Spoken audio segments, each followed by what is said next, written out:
Hey there, BookTube. Noah. Everyone who reads it must converse is a channel, and I am joined by a brand new BookTuber, Heartfelt Ineptitude. You got two videos up. Am I I right? do. Yeah, I've got two videos up. My first one is my top 10 books of all time, which includes this bad boy at number 2. And then also a video called Understanding the Crying of Lot 49, which is a little bit longer, in-depth analysis stuff. So yeah, starting it out.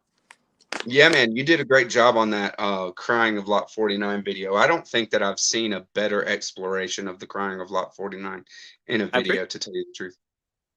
Very Yeah, cool. So do you want to introduce yourself? sure. Yeah. So my name is Aiden, and the name for my channel comes from the John Barth quote that he says, "In art, as in lovemaking, heartfelt ineptitude has its appeal, as does heartless skill. But what you want is passionate virtuosity." So when I was thinking about making this channel, the first name that came to mind was Passionate Virtuosity because I love that title. And then I was like, wait, that seems a little arrogant. Like all I can really claim is heartfelt ineptitude. Like I know that, so Very I can cool. do it. Art. I can't claim that I'm a virtuoso at anything, but it's Right. real. So So yeah, my boy Aiden here is 20. So 20. Yeah, I don't think that you've gotten the master hours to be a virtuoso at anything yet, brother. yeah, But it will come, let me tell you. But tonight we are talking about a passionate virtuoso. yes, Thomas Mr. Pynchon's Against the Day. I read the paperback, but it has the same book block as the hardcover there. So a little bit easier to wield, right? Mm-hmm. Very cool. So we were talking about how we might start this off. So how about we go right into what our first experience, what brought us to reading Against the Day? All You right. first. Okay, so what brought me to Against the Day was I've been writing pretty much as long as I can remember, writing and reading, very much into books.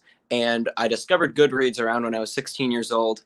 And I had heard about Gravity's Rainbow listed as like one of like the most difficult books ever. And I was like, well, I eventually need to read that because if there's something tough out there, I have to conquer it. And, that sense of challenge. So I looked at Thomas Pynchon's profile and I saw the all the books he'd written, and I was reading a review of Bleeding Edge when I came across a quote someone had quoted in their review of the book that I remember when I read it, it had some like transformative effect on me, and I was like, wow, like this is possible with the English language, because at the time I was just reading fantasy, Tolkien. That was my thing. I was just like pulp fantasy and Sure. young and kids books and all that. But then I'll read the paragraph that attracted me to it, which was from Bleeding Edge, and it says, "Sometimes down in the subway, a train Maxine's riding on will slowly be overtaken by a local or an express on the other track. And in the darkness of the tunnel, as the windows of the other train move slowly past, the lighted panels appear one by one, like series of fortune-telling cards being dealt and slid in front of her. The scholar, the unhoused, the warrior thief, the haunted woman. After a while, Maxine has come to understand that the faces framed in these panels are precisely those out of all the city millions she must in the hour be paying most attention to." And it goes on like that. But I remember that like blew my mind. I was like, that's so vivid, that's so gorgeous. And so I was like, I need to read this guy. And Right. for some reason, the book I decided to start with was his 1,085 page against the. You're an ambitious type, buddy. Yeah. And so I ordered this book off Amazon, and I remember I was reading it, and I get to page 15, and I was like, wow, this is unlike anything I've ever read. I didn't even know you could do this. The way he moved through different timelines and was like Right. skipped forwards a week in a paragraph and then pulled it back, and then Right. the prose, it was just mind blowing. And It's that's amazing. yeah. It's amazing. So I wanna just go ahead. We're 5 minutes in, so just to let the chat know that if there is any discussion or any questions or anything to against the day, Hmm. we will address it if that is uh Sure. if there's something like that. If not, we're just gonna ramble through it. So, Hmm. you know, I probably came in contact with Pynchon around 16 as well.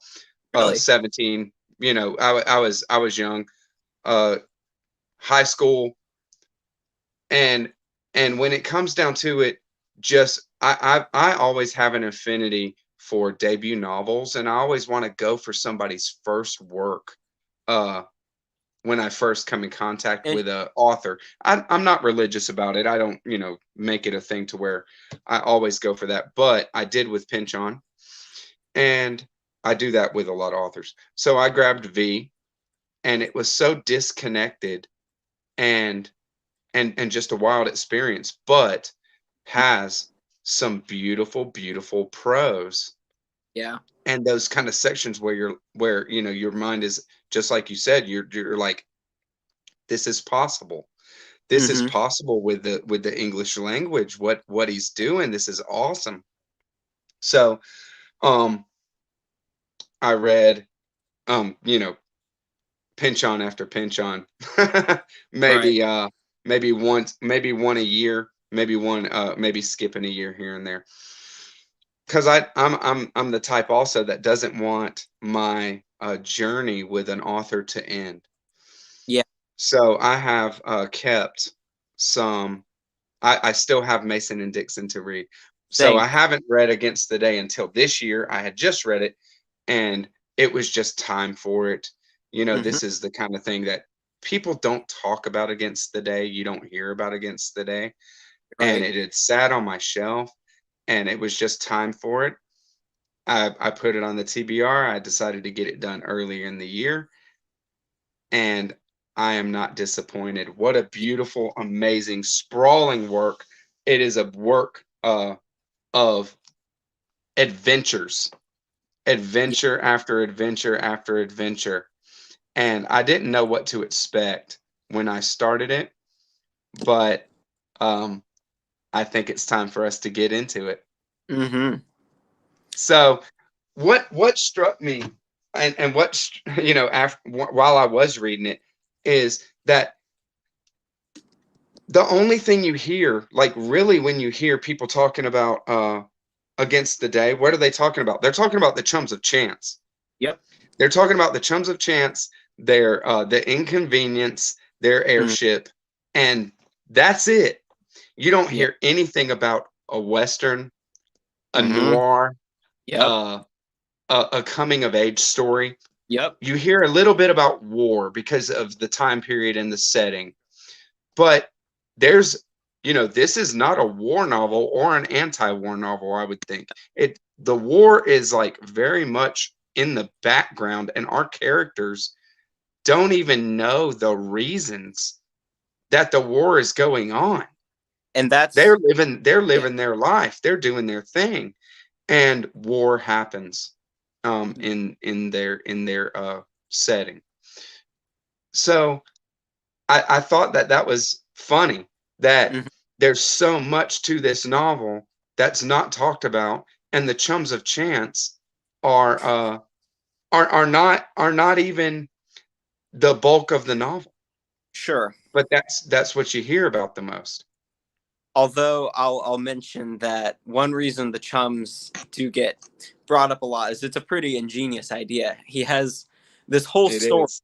which has every genre you could imagine, all orbited by a kid's book. And he's referring throughout the novel to like other works of it. And he's like, as my faithful readers will remember from the Chums of Chance versus the Goblins. And this method he uses of pretending like there's a big series before this of Chums of Chance. Right. It's really brilliant. So I It's can brilliant. do focus on it. It's not the major push of the novel. I think this, if you were to try to sum it up, you'd have to say it's a family drama between the Right. two. the Rideouts and the Traverses, and That's right. it's much more about those two families than it is about. And I get chills just when you said it. Just like when I had finished it, when I Mhm. had finished it, you said a phrase which is the actual last line of the book. You Yeah, had written it out to me, and man, I almost cried dude, I when swear. you said that. So I said it in my wrap up, but to people watching this, um, the description box will have my two-part kind of exploration of the book, but Mhm. it's not exhaustive, and there's no spoilers except for just to kind of give you an idea of what to get into. But what we're getting into here is just a ramble through the whole thing. So spoilers are coming. Spoiler. Okay, we ain't worried All about it. But this is the Pynchon that has the most heart, that is apps. the most involved in the characters themselves Mhm. and expounding their relationships. And I had said in my wrap up that I got the feeling that this book is it drives home how we care for each other Mm. in the midst Yeah. of this messed up world that we're living in. Right. That's what he drives home through the awesome character development, awesome just the arcs of their story. Mhm. Oh, it's so beautiful on a real human level. I agree.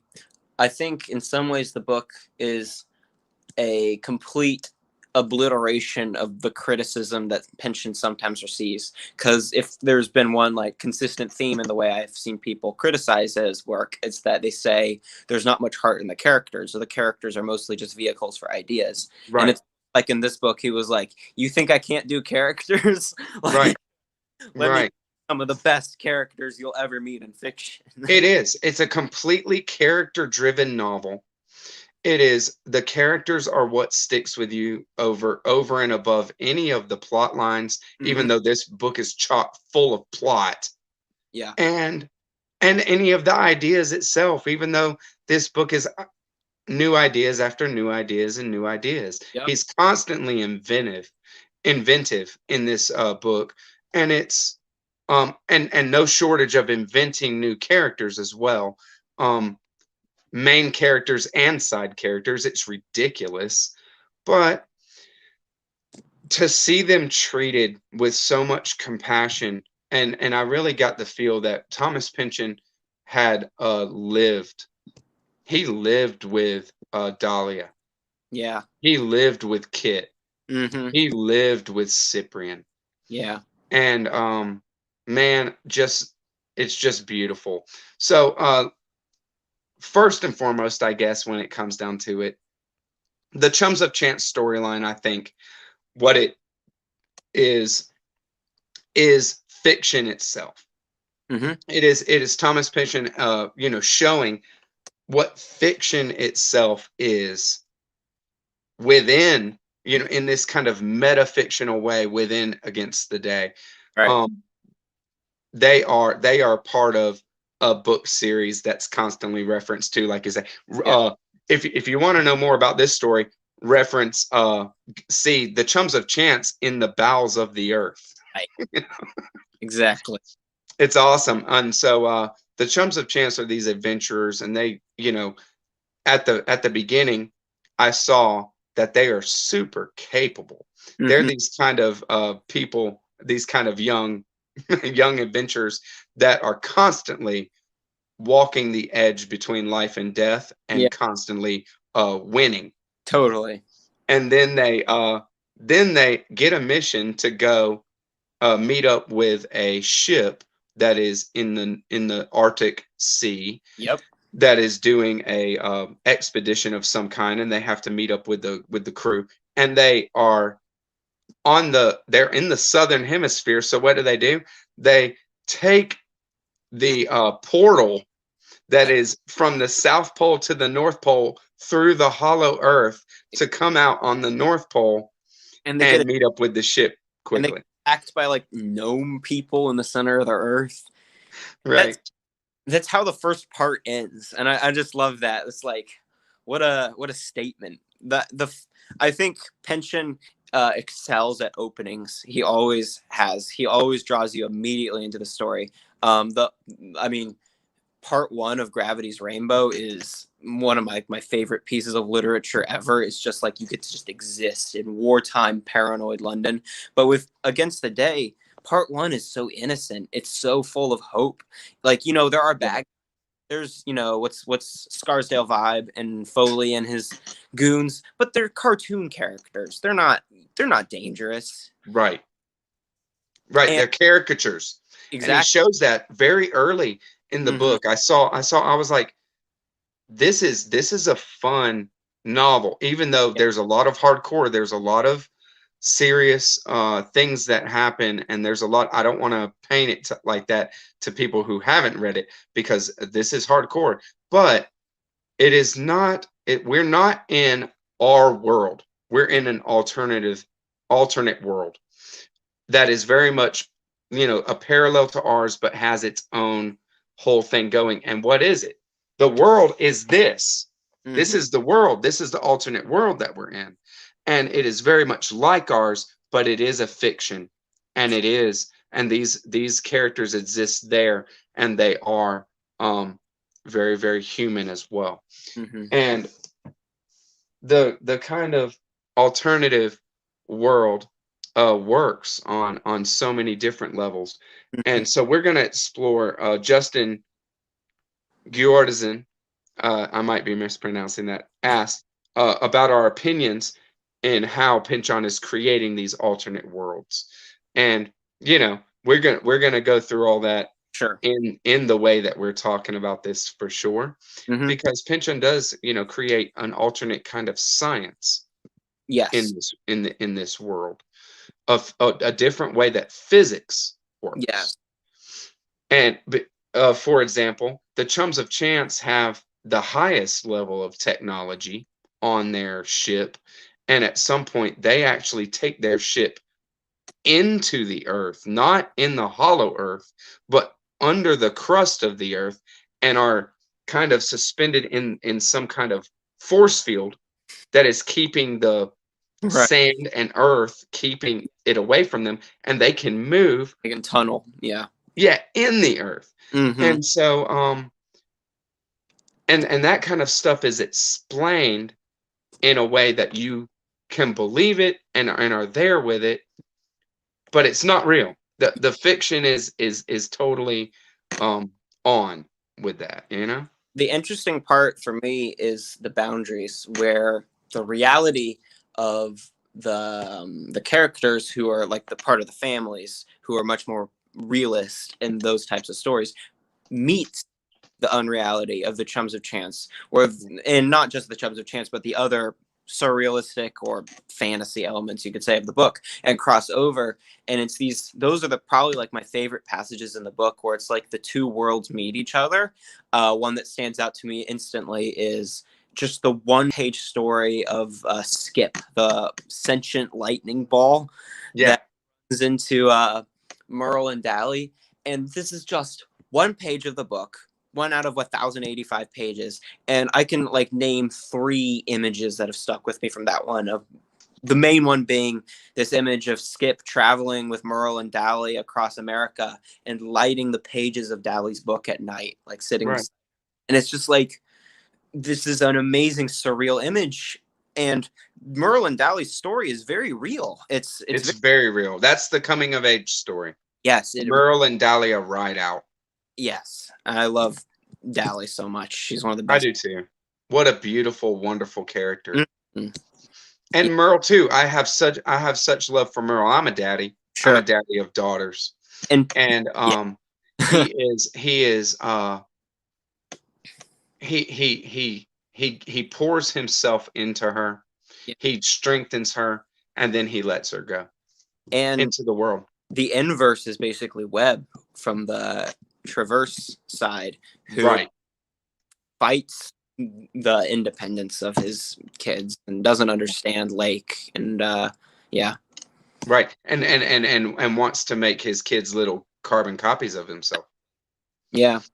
Which for sure. Which gets to, I know we weren't going to go too deep into like analysis of the book, but the whole theme of the novel is like doubling and dualism and copies, by locations. dialectics. Yep. I mean, literally, the cover is the image mirror Right. against the day, and that's he uses that. I've seen a lot of people. James Wood, the critic, he said Against the Day he didn't like it. He said to him it was Moby Dick with no white whale, as if there was no central theme to the book or anything. And I disagree. I don't see how you could read this and not come away with doubling and bilocations as the central theme of the book. That's very much what he's getting to. Right. And that there's a dual nature to reality and to ourselves. There's an inner and there's an outer, you know. Everybody has a kind of idea of themselves. Mm-hmm. And then the outer is the idea that everybody else has a view upon their dealings with you, you know. And that gets to one of the most beautiful scenes in the book, where I might not recall the exact details, but it's a lightning bug scene, and Frank looks out at these lightning bugs or these bioluminescent something, and he's understands how like each one represents a soul, and when they come together, that's a whole person seen by different people. I don't remember the whole thing, but he explains it almost like straight up to you what he's thinking. It's beautiful. Okay, I want to say one more thing about the Chums of Chance, and then we'll just dig into the Traverse family. Why not? This bilocations thing is totally worked out in part 3, called Bilocations, in a very physical way. But even before that in the novel, I saw it worked out in a kind of more I don't know how to say it, a more internal way, or a more way within the novel itself. We've already met the Chums of Chance quite a bit, and we have an idea of the Chums of Chance as this kind of young adventurers that are just on their path. And then we get that chapter where it is the ledger, like a journal of somebody who has met the Chums of Chance, and he wrote down the details of the meeting in his journal. And it is Dr. Counterfly and Professor, and you know, these they are elites. They are the highest level of being capable and adept at their field. And I was just, when I first read it, I said, is this Chick Counterfly's dad? Right. That he's talking about? Like, who's he talking about? But then I saw and noticed that in the chapter that he's actually talking about meeting up with the Chums of Chance themselves. Because there's you know, the captain of the ship and things like that. Yeah. And you know, Professor Lindsay Noseworth. And I was like, amazing name. And I'm like, so that from the outside, these are the elites, wonderful high level, ultra high level scientists, physicists, and you know, the elites of their society. And within, to themselves, what are they? They're fun loving adventurers, you know. Right. And so this bilocations idea was already presented in an internal way before Pynchon goes into really wild territory with the physics of it in that part 3. So the Traverse family, I loved that family and this story arc. That is the Western. Yeah. For anybody who's not familiar, Webb Traverse and his kids, Frank, Lake, Reef, and Kit. Yes. Great. And they are a wonderful family. They are all very unique, and you get, as a father, I can see that this is a very well fleshed out group of siblings that are all kind of playing off of each other, wanting to differentiate themselves from each other. They are who they are because of who their siblings are, and they are dispersed into this world to make their way, and Frank, this kind of older brother, Right. Reef, this kind of youngest Yeah. youngest brother, Kit, the middle child, Math genius. math genius, and loner, Yeah. because he's a middle child, he's a loner, Yeah. and Lake, this wild ass. Yeah. Couple Did things. you get Yeah. go I know what you mean. just totally totally the only female daughter of a family of guys, Right. and I love the Traverse family, but Webb, the patriarch of the family, is spoiler alert, murdered Yep. because he's suspected to be part of an anarchist dynamite ring. Mm-hmm.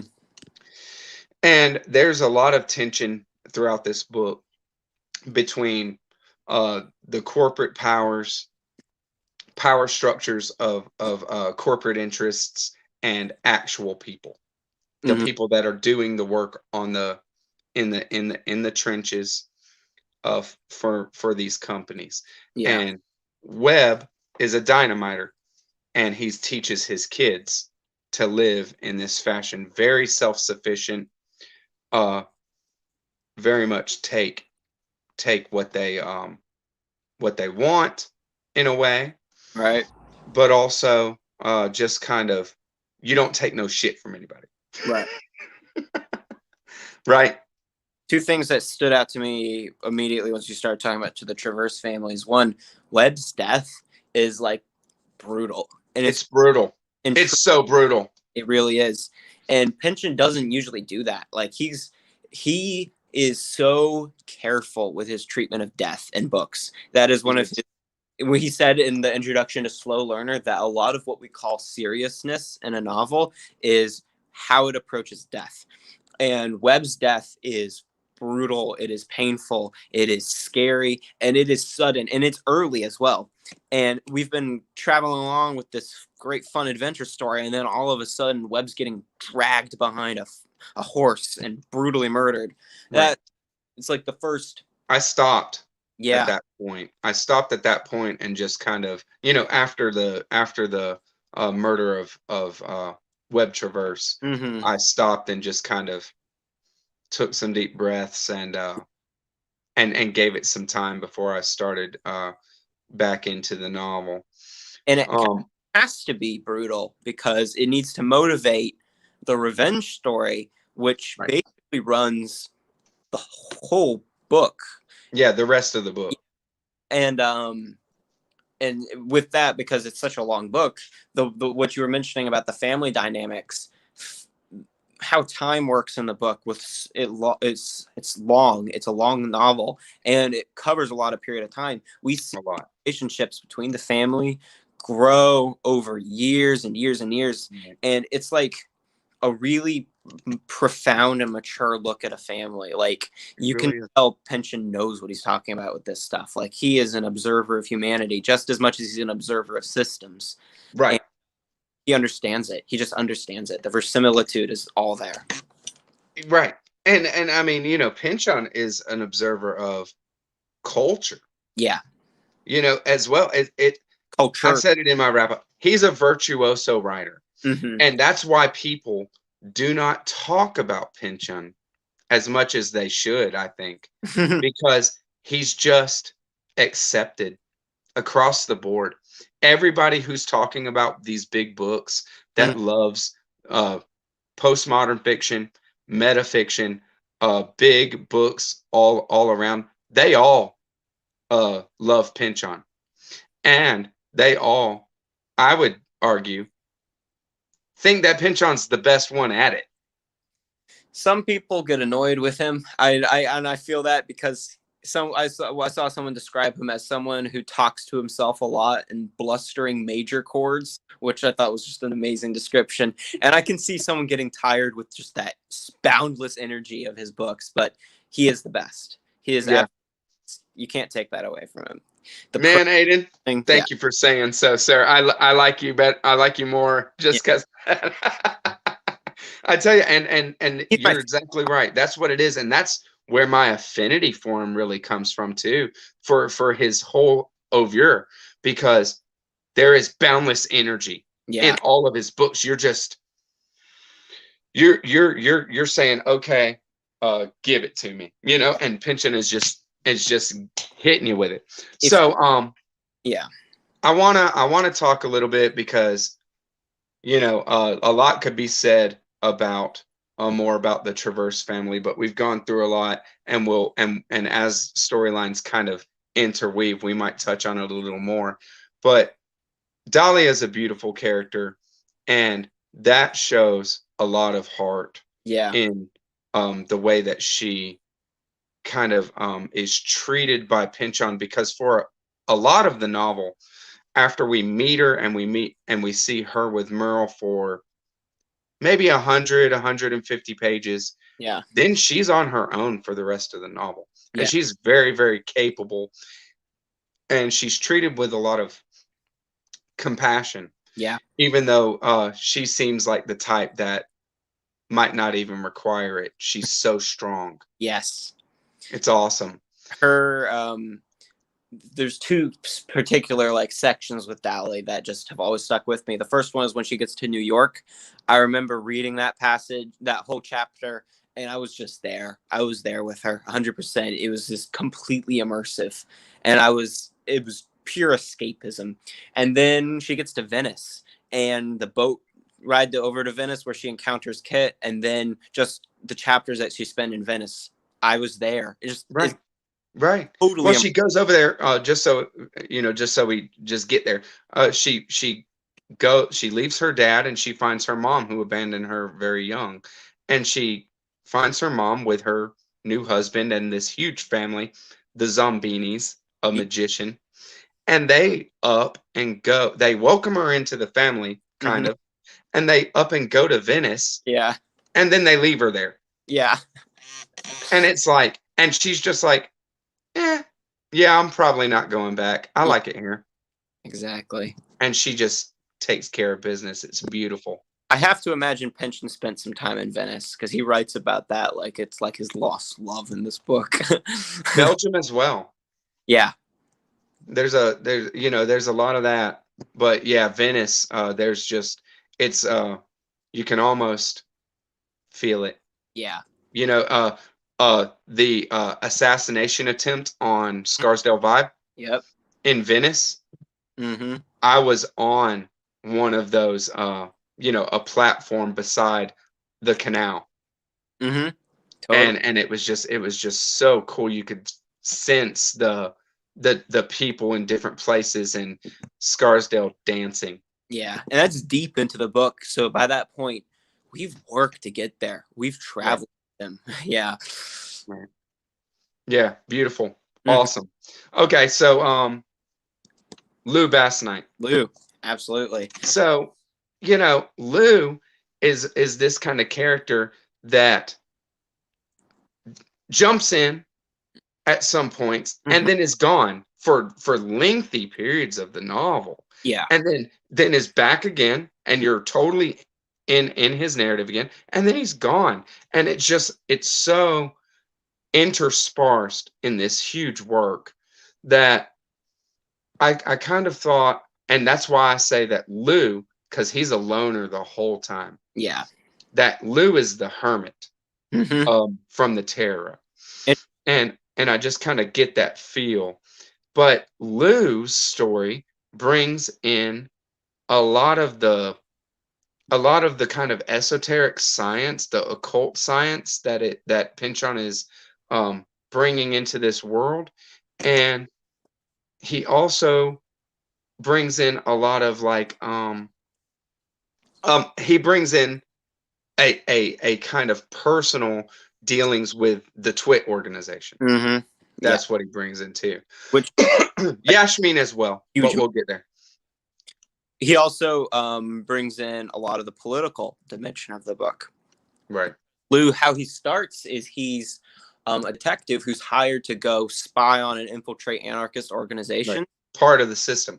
Then as he starts spending time with them, he's like, these guys are right about everything. And he switches sides. The first chapter of it, he was surprised at how American they were. Right. Yeah. It's masterfully done right off the rip. And so there's that weird part. And I think Lou kind of brings in the he kind of brings in his story these kind of very weird ideas that Pynchon then explores in the novel, because one of the first things that not the first things that Lou does, but one of the first things of the nature that I'm talking about that he gets into is there's an explosion, and he runs toward it. He's been told and taught to run toward it so that you don't get hit by the blast. Right. So he runs toward it, and then he like is in an alternate version of this world. Yes. And that's when he gets taken to Europe. And introduced to the Twit organization, which is an esoteric group that's based on Pythagorean esoteric teachings, the music of the spheres, the triactus, things like that. And I will say that for as much as I absolutely adore this novel to the point that it's my second favorite book, my criticisms with it would definitely involve that the Twit, in my opinion, and Lou's story with them isn't as interesting as or compelling as some of the other stories that are going on. Not that I don't love it when I read it, but I'm eager to get back to Dahlia and to the Traverse story and all that. And I do get the sense that maybe the book could have benefited with 30 pages of that material cut, maybe. Though, if you liked it, you liked it. I mean, it's totally subjective. But I didn't feel the Twit stuff as much as I liked the rest of the book. Sure. I would say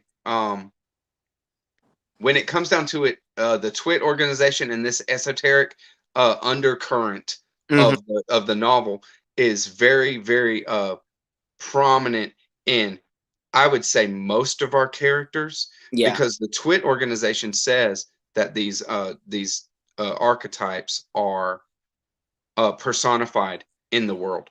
And I think that that's a good way to understand most of our main characters here. And Yasmin was part of the Twit for a long time. Character. She's a great part of the book. I love Yasmin. I was in love with Yasmin for a while. Yeah. I mean, dude, she's just great. She's a great character. And then it goes completely balls to the wall. Yeah. Crazy. It does. Yasmin and Reef and Cyprian's story goes completely crazy. But let's finish it up. Finish up. I want to say, just before we go into that when it comes down to it, Pynchon has an affinity for esoterica. He does. He loves esoteric teachings, Kabbalah, the tarot. That kind of stuff is in Inherent Vice. That kind of stuff is in definitely in Gravity's Rainbow. Over Gravity's Rainbow, yeah. Yeah, a lot of Kabbalah in that.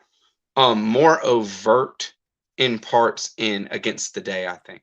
Yes. And it kind of is going to put off people that it's going to put off people that don't know what Kabbalah is. Sure.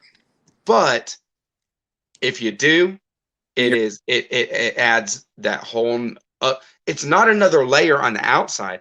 He's adding a layer within that. It's a beautiful thing. Yeah. That's probably why I didn't enjoy it as much, is because at the time I was reading it for the first time, although I've reread most of it. I didn't really have any familiarity with that stuff. So yeah, it adds a depth to the overarching reality Mm-hmm. with that. So I mean I dig it, but of course I'm a big fan of esoterica and Kabbalah and Totally. that kind of stuff myself.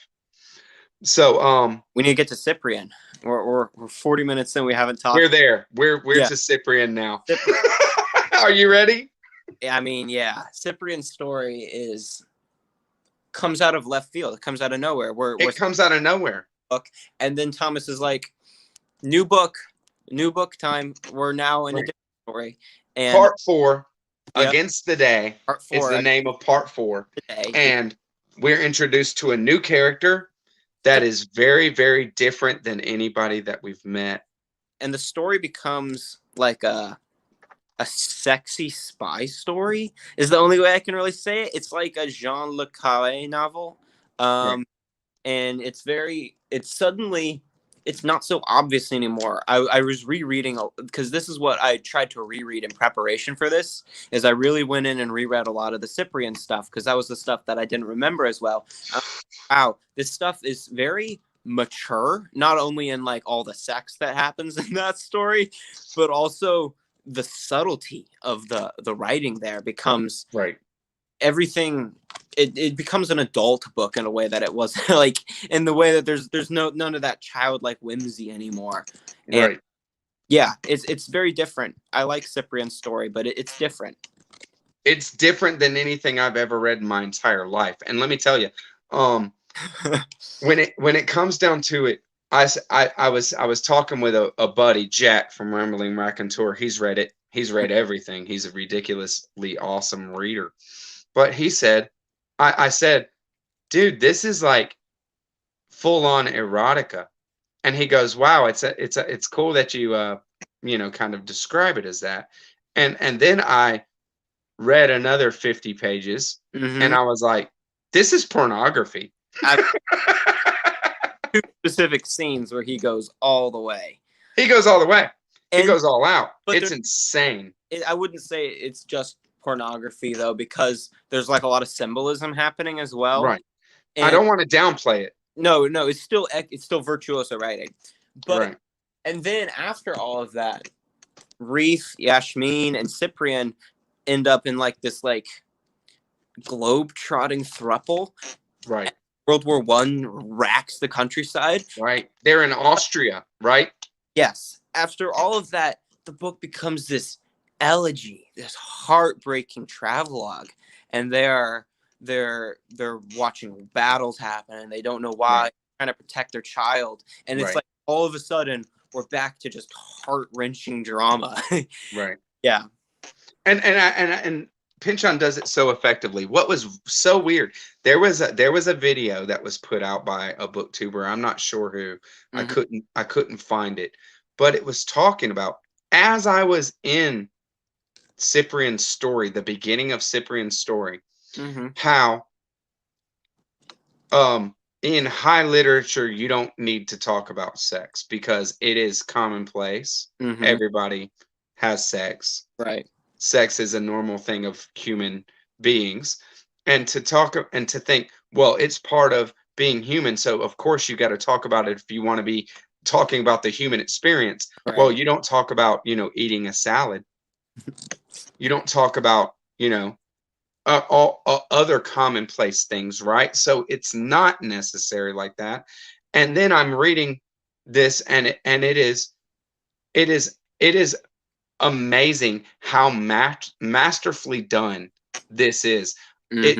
It's not cringy. Yes. You know what I mean? Yeah. It's done so well that it's not cringy. You're just like, yes. Like if I was gonna write a sex scene or Yeah. something, I would reference this. Yeah. This is the way that you do it, because there's no pretense, there's no shame, Yeah. there's the author's voice, Pynchon, is not in there at all. Yeah. It is Cyprian, Reef, Yasmin, Yeah. and it is no holes barred. Yeah. It's very pure in that way, even as It is. about as far from pure as you can get. Yeah. And I mean, not to draw the focus away from this book as much, but like that's something Pynchon's just good at in general. Like Gravity's Rainbow, I mean, that's basically an entire book about the death drive and the sex drive, and he's just a master at those base primal parts of humanity and how they end up affecting the more complicated parts of being alive. I mean, he's the best. Well, I mean, what do you say? Best? Right. I think so too. I really do.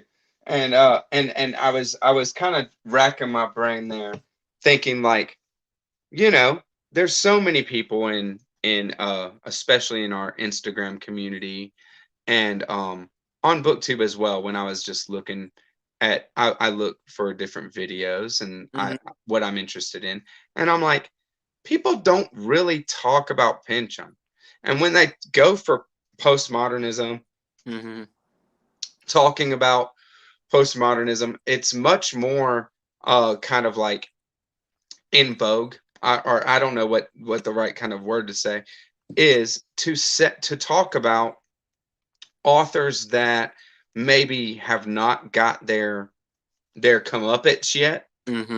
Gaddis, Gas, Fuentes, just people that are not on the radar as far as like being bestsellers and people that everybody knows. But why wouldn't there, when it comes down to popular and stuff that people love, that's what YouTube and BookTube's all about. So why isn't BookTube inundated with Pynchon? And I said, well, because the type of community that it is, and we know that he's the big dog. He's definitely probably one of the most popular, like in terms of book sales, postmodern authors. And so I guess you could. Some people might argue that things are mostly popular because they're watered down. I think he's popular because he's that good. Like that, you almost can't deny it. Even if he's popular because he's that good. Even if it's not totally your thing, you can't read this and not come away real. And see, I said it before and I'll say it again, that when it comes down to it, you said just there, maybe Pynchon's not your thing. Dude, Pynchon's novels are all very different from each other. Pynchon that's why we're calling him a virtuoso writer, because this guy, he does such a variety, and here we're talking about a variety within one book that is almost unbelievable. And even with his just looking at his different books, they're all so different from each other. Pynchon is not anyone's thing unless you just love amazing writing. You know what I mean? Yeah. Like his thing, Pynchon's thing is to have his hand in everything. Yeah. It's the definition of encyclopedic. But the very next book he wrote after this, Inherent Vice. Like, can you think of any two books more different than Inherent Vice? And a PI detective novel, but he wrote Gravity's Rainbow, then he wrote Vineland. Yeah, well, that's what he does. Yeah. No, that's what he does. All right, we're at 48 minutes. Why don't we do the favorite? Why don't we do our favorites? So, favorite character, I was gonna say, I already mentioned Dahlia. I love Dahlia so much. Had a crush on her while reading. Nice. She's the best. My favorite scene or adventure, that's a tough one because there's so much. I mean, just thinking right now, the Tunguska event scene is amazing. It is amazing. So many of the early scenes are amazing, the Western scenes, the fight scenes, but the only answer can be the opening of part 2, which is the Arctic scene. And we follow Pynchon's nature writing is so underrated. He can write a landscape better than anyone. And we go up to Iceland, and you're there in Iceland with this team of hard frostbitten explorers, and they're cracking through the ice, and they're looking for this ancient mythological creature. And Right. they find the creature, they bring it back to New York City, and then things get vague. You're not quite sure what's happening, but Right. the creature escapes, and it's very Lovecraftian. The creature's not described. We don't know what it is. Sure. And it begins to wreck New York City. And all of a sudden, there's a moment for everyone while you're reading this where you start to realize that he's talking about 9/11. And right.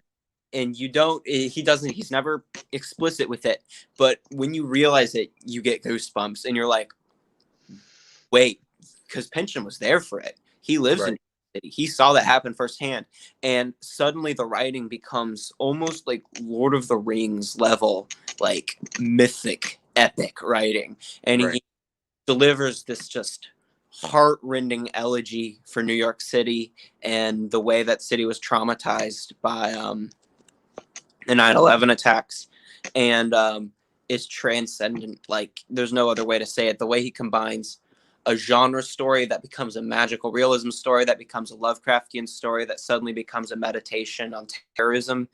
I mean, it's one of the best things I've ever read. Like, I don't know any other way to say it. And so that I've reread that chapter 7 times. I don't know, and I'm never not wowed by it. And I think it's about as good as writing can get. I mean, that's all I say. It's the peak of literature. It's amazing. Yeah, totally cool. So I will just comment on yours a little bit before, and then give you a chance to comment on mine a little bit. So Dahlia to me is the star Mm-hmm. in the tarot, and the star is the guiding light. Mm-hmm. I think that Dahlia shows us the way to be the most resourceful, self-sufficient, Mm-hmm. idealistically human. Yeah. And it is a beautiful, beautiful story. It's a beautiful character. And I think that when it comes down to it, these masters of storytelling, Mm-hmm.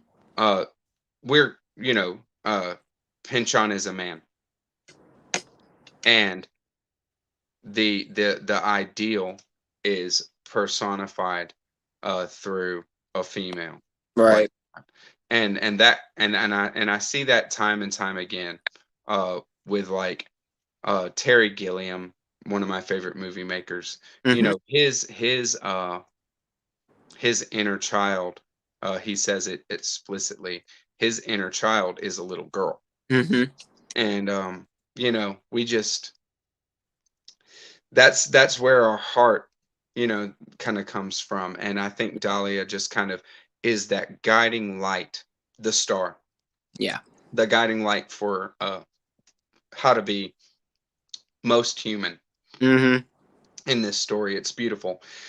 And that storyline is fantastic, and I immediately got, vibes, Pynchon vibes from that. That's a Pynchonian thing. In Vineland, they come up upon that huge footprint on the beach. Yes. It's fantastic. Pynchon loves this kind of, has like an affinity for Godzilla, Mm-hmm.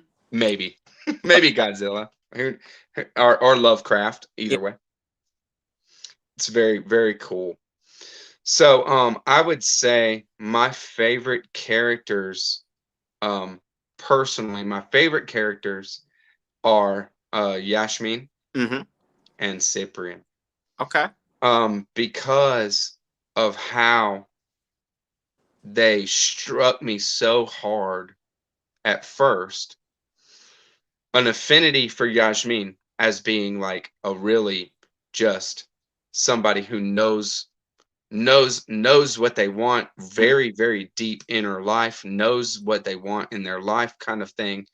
um and just orchestrating people around them. Right. You know what I mean? She had Kit and that other professor about to duel, right? Yeah.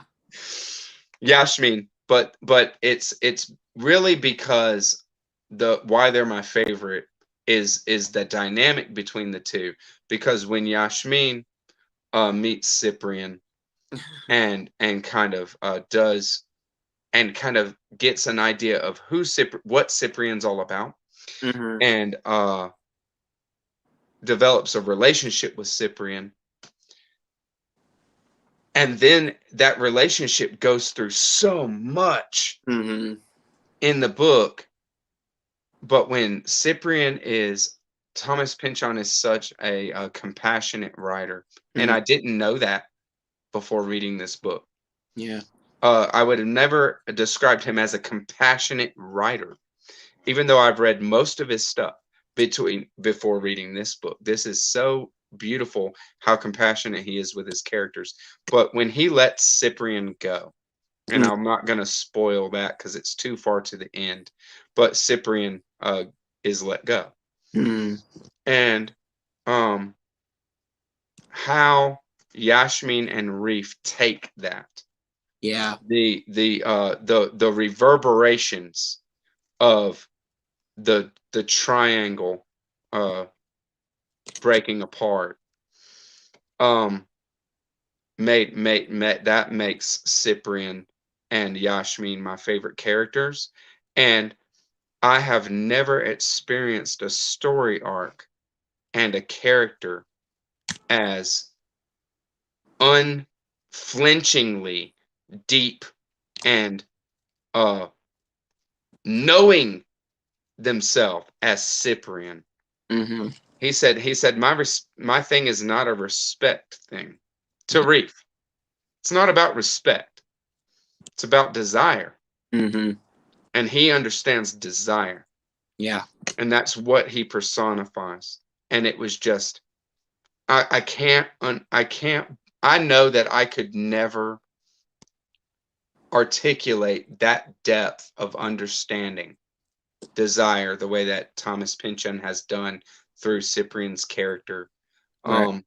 I might it might take me 20 or 30 years on one story, the way that Thomas Pynchon might have taken with this book. Yeah.